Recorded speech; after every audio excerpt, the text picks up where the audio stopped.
À, thả dù luôn. Thả dù.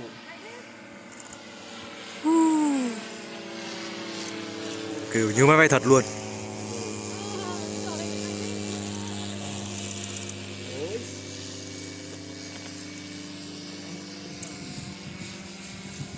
À. Lớn nhất thế giới, khủng nhất thế giới luôn. Nhân của nó là anh Sơn Sơn.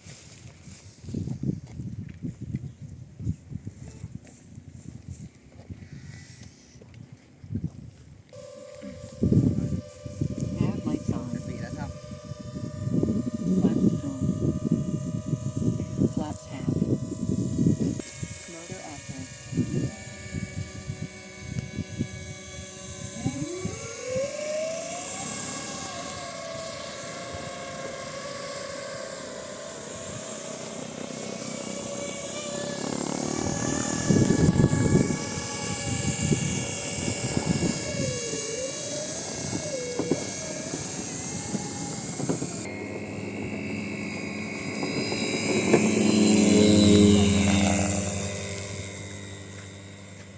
Cần nhỉ.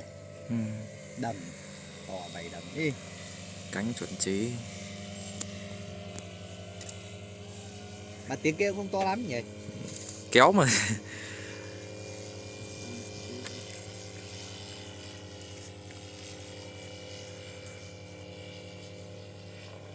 Nghe như tiếng máy bay thật.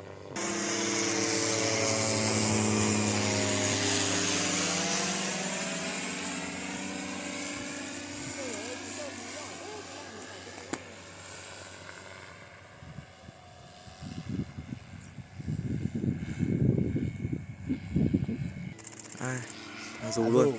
Thả dù.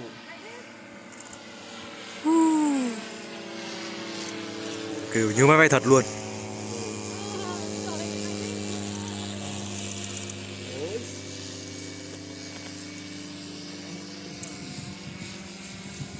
À. Quá đẹp. Em ơi cho dù nhiều màu đi. Này cứ đi là cũng chết gì ạ?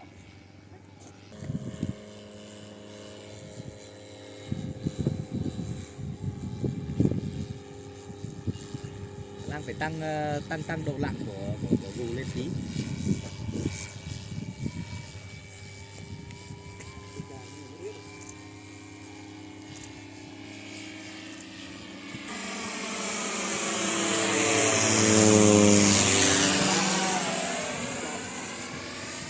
Quá đẹp.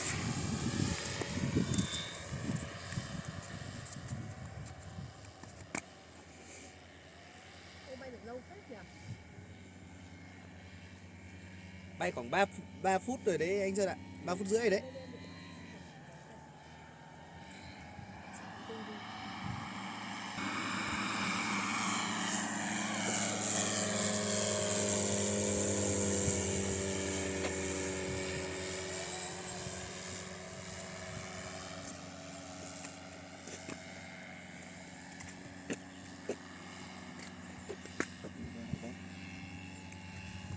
Hạ cánh.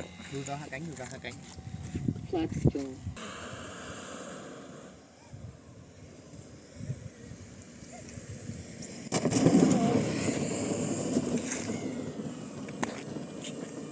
Bộ nhún của nó cứng nhá. Quá khỏe luôn.